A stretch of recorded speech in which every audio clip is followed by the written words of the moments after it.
Tonight on The South Today, New Zealand's youngest ever mayor has been handed the reins by Gore's former leader. A Dunedin councillor has been reunited with an old rusted bus after 15 years of searching for the vehicle. And a local community trust has pulled out all the stops to bring the names back to some unmarked headstones.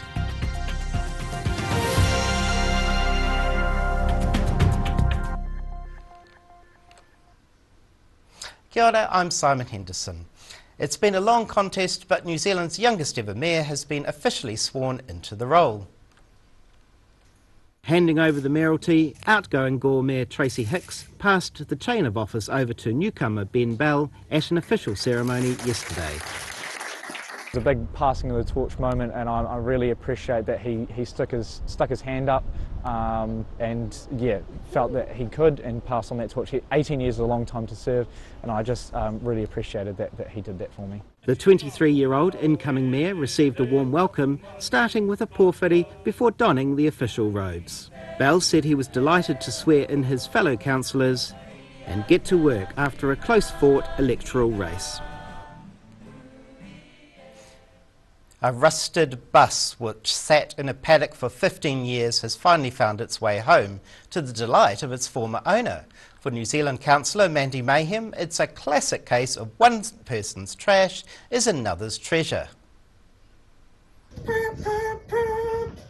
Mandy Mayhem taking a drive down memory lane in a rusted Bedford house bus on the side of the road north of Dunedin. She says the bus played a huge role in her life. I lived in the bus for 5 years, and when I left the circus when I was 30, I put all my worldly goods in the bus and I transported it back down here. She inherited the bus from her deceased partner, but a change in life circumstances prompted her to sell the bus when she settled in the community of Waitati. So I sold it and immediately regretted it and tried several times to buy it back, and lo and behold, the opportunity came up. The surprise reunion happened when the bus was bought by nearby Warrington residents, who recognised Mayhem from old photographs still hanging inside. She says the chance of the bus ever seeing the road again is low. Oh, I think it'll just be a sleep out, we'll park it in the driveway, have it as a spare room for the kids in the summer. Mayhem says tidying up the bus will keep her busy over the Christmas break. In Dunedin, The South Today.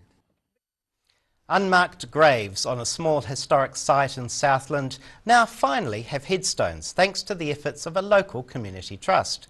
The project was part of a $65,000 upgrade of the Pukerā Cemetery near Gore. A solemn moment as guests from around the country and overseas are welcomed onto the historic cemetery at Pukerā, 15 kilometres east of Gore. The celebration marked the end of a 6-year community effort to upgrade the site, including memorial stones, a new kiosk and information panels. More than 200 people attended the unveiling ceremony, including many direct descendants of early settlers buried at the site. To have families from the unmarked graves, which are now rest with a granite headstone, and great grandchildren of those people have honoured that. The event was also celebrated by people with strong connections to the community, including former Prime Minister Dame Jenny Shipley. I was born in Pukerā and I left as a young baby, but the family has always had a deep connection. The trust responsible for overseeing the restoration said the cemetery's seen an increase in visitors thanks to a renewed interest in ancestry. In Gore, The South Today. A career in space is perfectly achievable. That's Rocket Lab's message to East Gore High School students. The Mahia-based International Space Agency visited the region recently and found some southern pupils are already looking to the skies. To infinity and beyond. That's where a career in space can take you, according to East Gore School's Deputy Principal. A career in the space industry is actually something that's attainable for all of the children of Aotearoa. Rocket Lab's education lead showed the Southern School's pupils and staff just how far they could take their space careers. Education has a long return on investment, but we think it's worth it, and hopefully in 10 years' time we'll start seeing the young people that we met in our Space Ambassadors visits here this year. The pupils showcased their physics knowledge, and Powell says the pupils she met at East Gore School could be on their scientific team in years to come. a lot of them are already excited about space, but hopefully they'll learn something they haven't thought about or knew about before. Powell says the children were attentive and clearly inspired by the visit. In Gore, the South Today. An historic Invercargill landmark is opening its doors to the community. The elegant Anderson House has been shut to the public for the past 8 years due to a need for maintenance and earthquake proofing work. The almost 100-year-old building housed Invercargill's art gallery in the 1950s, with a range of the nation's art showcased on its walls until 2014. However, the Anderson House Trust is looking to breathe life back into the grand old homestead and is allowing the community to hold functions and events at the historic house. The Trust's currently furnishing the building ahead of its official opening this Saturday. Rotary Dunedin is celebrating its 100th anniversary with an incognito art exhibition. The event, which opens this evening, will feature artwork from well-known artists as well as public figures, including Dunedin Mayor Jules Radick. It's an exhibition, but with a simple twist. All of these artworks are up for grabs tonight at Dunedin's Community Gallery, but art lovers will have to buy the piece before knowing who made it. Curator Brian Daniels says Rotary Dunedin's art show will be opened and launched in an unusual way. About 6:15 there will be a hooter that goes off. All the rules will have been explained quite clearly, that they then just have to wait to that point and they take the card off the piece of art that is associated to the piece they want. Then they take that to the cashier. They'll pay for their piece of art. One of our Rotary runners, we call them, will then remove the art from the wall for them and it can be wrapped and they can take it away. However, art enthusiasts are in for a treat with some familiar and famous names among those offering their works for sale. But regardless of the artist, the price tag on each painting will remain at $150. And Daniels says some could be worth more than 10 times that. Some of these artists are very well known and they're just going to be a bargain at $150, I can tell you that now. Over 100 paintings are on offer, with the funds raised going to a new aviary at Orokonui Eco Sanctuary, as well as other charities. The event got underway at 5:30 this evening. In Dunedin, the South Today. Whaiakane still to come on the South Today. A popular equestrian event has crowds entertained in Lumsden, and Black Ferns fever grips a Christchurch primary school.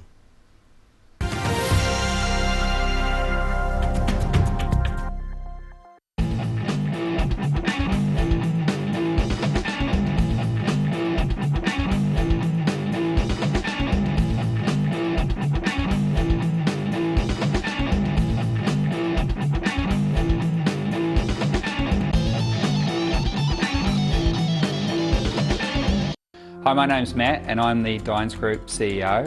Dines is a company that's focused on selling logistics solutions to its customers. We're passionate about selling efficiency and we've been selling efficiency for over 50 years now.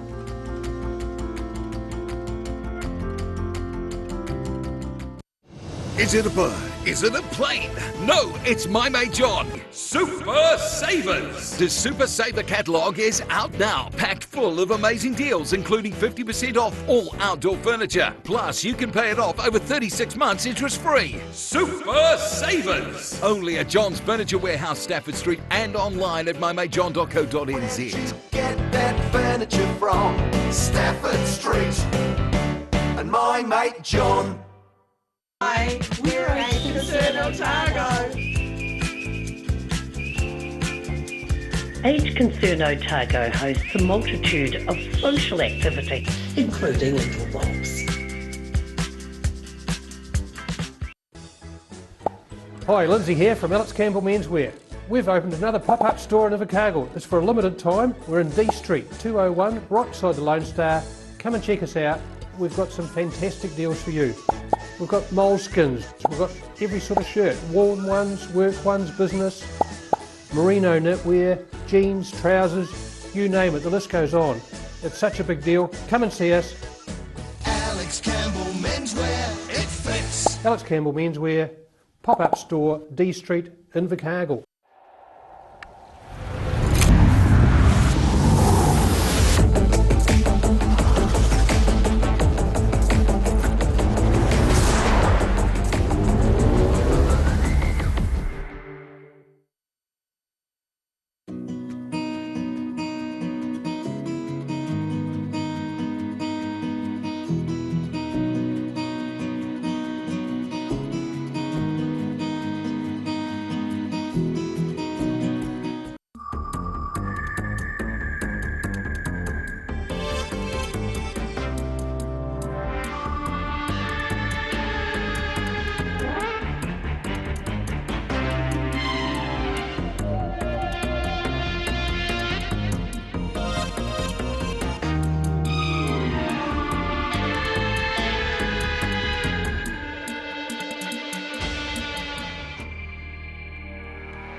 Welcome back.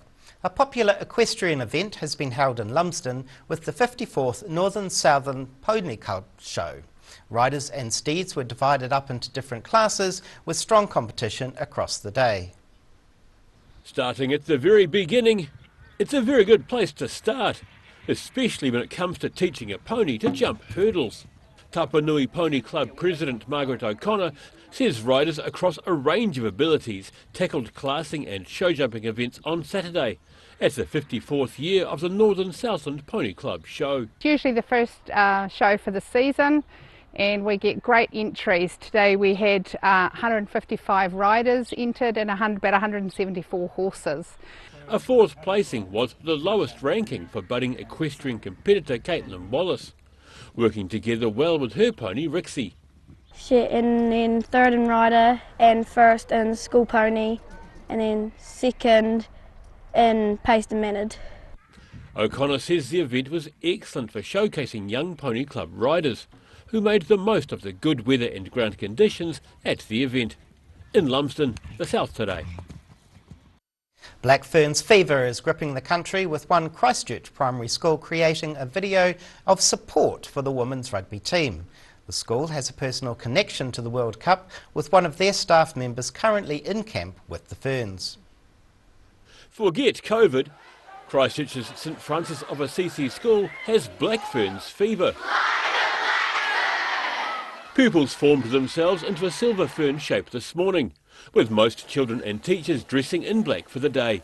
The school has a special connection to the New Zealand women's rugby team. Digital technology teacher Whitney Hansen is currently busy with her second job. She's the Black Ferns assistant coach. Principal Otumawaki Joe Earl joining with the entire school in wishing Miss Hansen and the team all the best for Saturday's World Cup final. We're so proud of their mahi, everything they've achieved this year, and we just wish that they go well on Saturday. Whitney Hansen has a strong rugby coaching pedigree. Her dad is former All Blacks coach Steve Hansen. The school's Kapa Haka group performed a waiata and haka, which is being sent to the whole team as part of their video wishing the women well. Because I think it's awesome for women to finally, get their kind of light in rugby, they get to share it with the men. I think that's awesome. Having a life in sport will be cool because then you can be known for who you are and you can show your true self to others.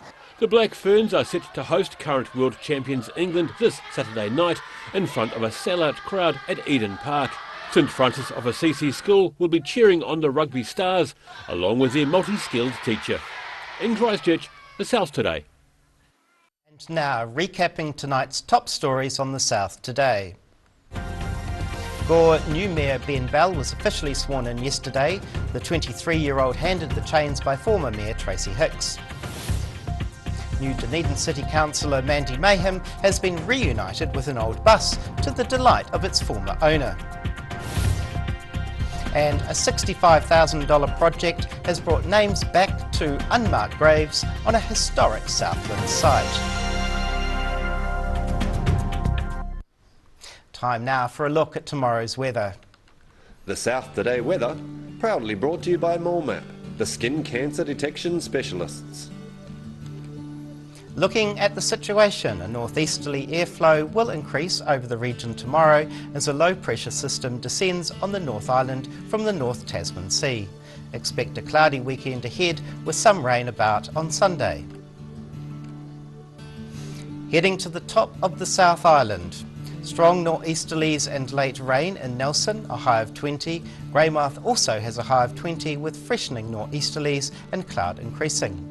Cloudy with fresh nor'easterlies for Christchurch, a high of 16.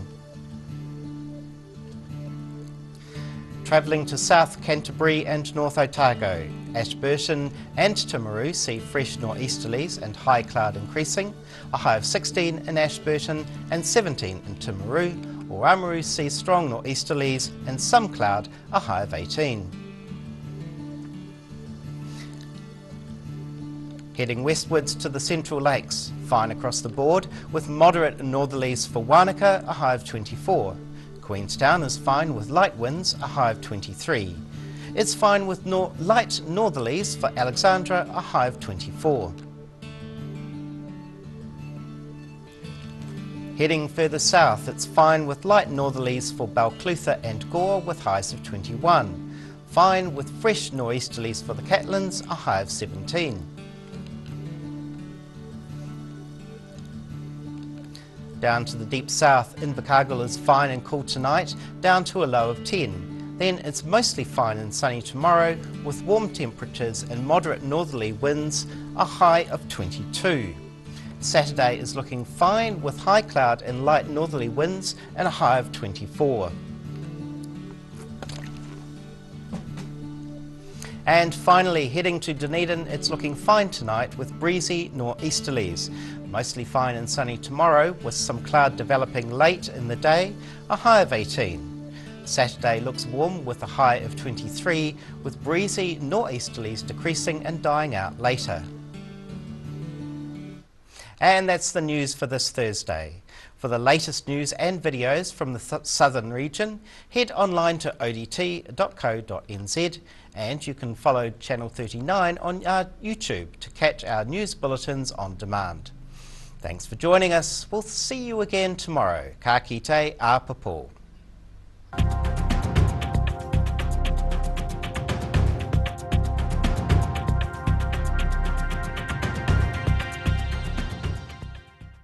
Public interest journalism funded through New Zealand On Air.